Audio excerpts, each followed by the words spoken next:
Assalamualaikum warahmatullahi wabarakatuh. Saya Harul Firmansyah. Saya di sini akan menjelaskan atau memaparkan hasil pengamatan saya mengenai penanganan pasca panen buah pisang dalam rangka tugas UAS mata kuliah pasca panen Teknologi Pangan Universitas Ahmad Dahlan tahun 2020. Ya, untuk yang pertama kita harus tahu dulu apa itu chilling injury. Untuk chilling injury itu ada kerusakan fisiologis untuk buah sel membran yang mungkin terjadi pada setiap saat karena kondisi lingkungan.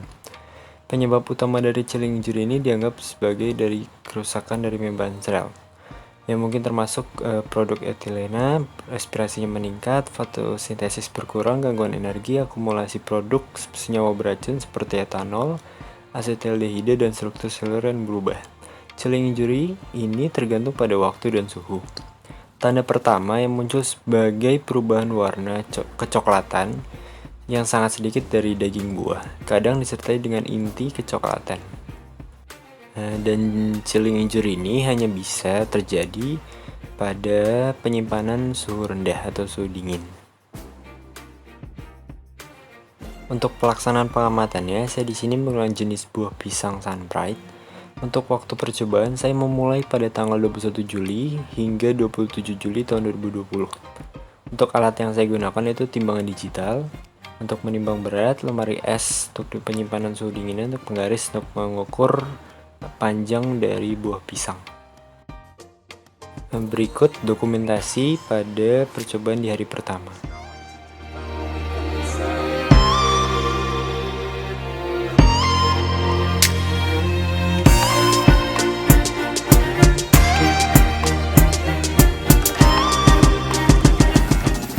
Ya, untuk pengamatan hari ke-1 atau sebelum dilakukannya penyimpanan pada lemari es, yaitu pada warna dari pisang itu kuning cerah tanpa adanya bercak hitam, dan berat awal yaitu sebesar 98 gram. Untuk panjang yang saya ukur tegak lurus yaitu 12,2 cm.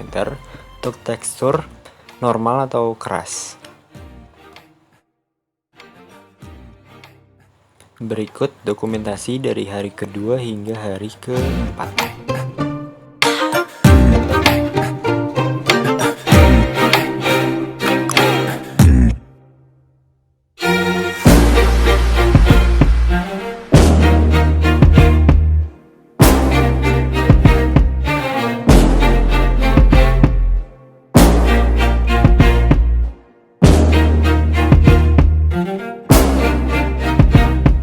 Untuk hasil pengamatannya, pada hari kedua terdapat area kecoklatan pada sebagian kecil permukaan pisang dan teksturnya masih terasa keras. Untuk beratnya sendiri mengalami penurunan yaitu menjadi 96 gram dan panjang tetap menjadi 12,2 cm. Nah, selanjutnya untuk yang pengamatan hari ketiga, untuk area kecoklatan itu mulai bertambah dan tekstur masih terasa keras atau agak keras. Dan untuk beratnya berkurang lagi menjadi 95 gram dan panjang tetap yaitu 12,2 cm. Dan untuk yang hari keempat atau pengamatan hari keempat, untuk area kecoklatan permukaan pisang mulai bertambah dari yang hari ketiga dan tekstur mulai sedikit agak melunak atau dari keras agak keras, dan berat menjadi 94 gram yaitu yang artinya mengalami penurunan dari hari ketiga. Dan untuk panjangnya tidak berubah yaitu 12,2 cm. Berikut dokumentasi pengamatan pada hari ke-5 sampai hari ke-7.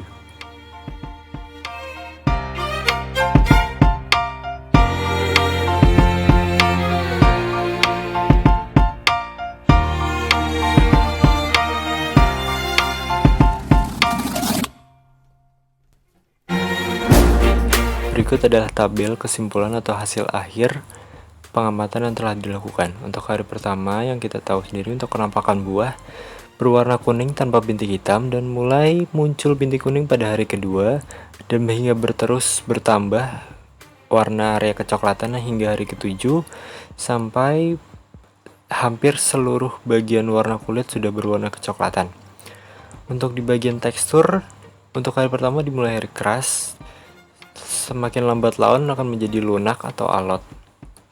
Untuk berat sendiri, untuk berat awal itu 98 gram berkurang terus-menerus hingga hari ke-7 hingga menjadi 90 gram. Untuk panjangnya sendiri, untuk pengamatan ini tidak ada perubahan sama sekali, yaitu masih tetap 12,2 cm.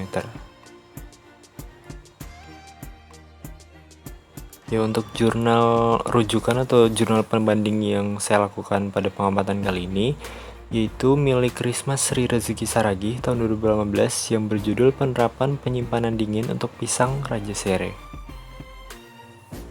Ya, untuk pengamatan yang Risma Sri Rezeki Saragih tahun 2018 lakukan, untuk indikator tekstur pada penelitiannya didapatkan penurunan tekstur yaitu menjadi dari keras menjadi lunak.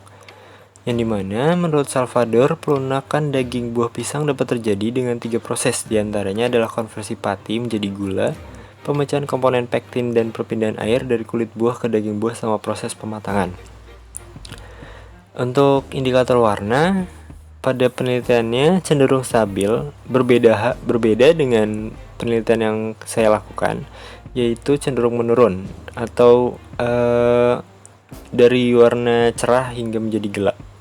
Untuk penelitian yang dimana menurut Mitra tahun 1997, degradasi klorofil dipengaruhi oleh etilen dan peningkatan suhu. Pada suhu 22 derajat Celcius, degradasi klorofil maksimal. Sedangkan pada suhu di bawah 15 derajat Celcius dan di atas 40 derajat Celcius, degradasi klorofil sangat kecil. Jadi memungkinkan untuk minim terjadinya perubahan warna. Dan selanjutnya untuk indikator susut bobot atau perubahan bobot, yang dimana pada penelitiannya cenderung menurun, yang which is sama dengan penelitian saya, yaitu menurun. Untuk penurunan susut bobot terjadi karena selama penyimpanan dan pemeraman pisang telah terjadi hidrolisa pati menjadi gula sederhana. Semakin banyak pati yang dibutuhkan menjadi gula, maka penyusutan juga akan semakin tinggi. Menurut Murmu dan Mirsya Misra dan tahun 2016.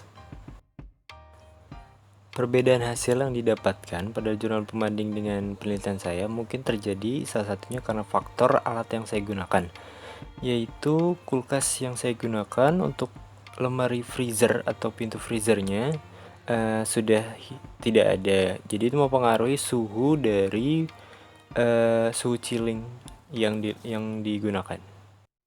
Untuk selanjutnya yaitu perubahan kimiawi pada buah pisang setelah dilakukannya pengolahan. Nah, untuk sendiri ada 3, yaitu total padatan terlarut. Untuk rujukan yang saya dapatkan, total padatan terlarut pada penanganan buah pisang yang disimpan pada suhu dingin itu meningkat. Hal ini dikarenakan selama penyimpanan akan terjadi perombakan pati menjadi gula-gula sederhana, yaitu sukrosa, glukosa, dan fruktosa yang larut dalam air. Yang ini saya ambil dari Siribon dan Papan tahun 2000. Dan selanjutnya untuk vitamin C. Untuk rujukan yang saya ambil itu menurut Septianingsih, yaitu menurun dikarenakan asam askorbat tidak lagi mengoksidasi vitamin C.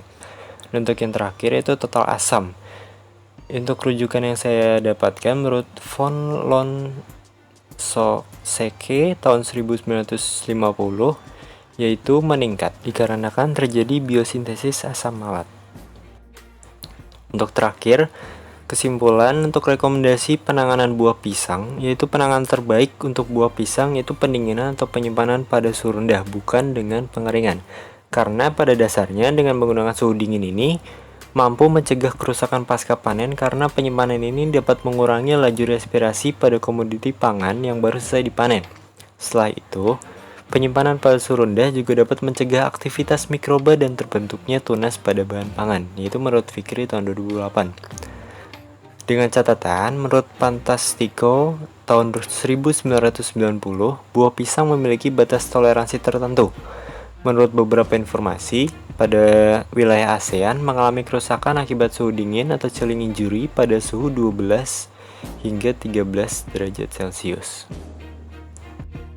Sekian dari pemaparan pengamatan pasca panen dari saya. Bila ada salah penyampaian atau dalam tutur kata, saya mohon maaf dan terima kasih atas perhatiannya. Kurang lebihnya mohon maaf. Wassalamualaikum warahmatullahi wabarakatuh.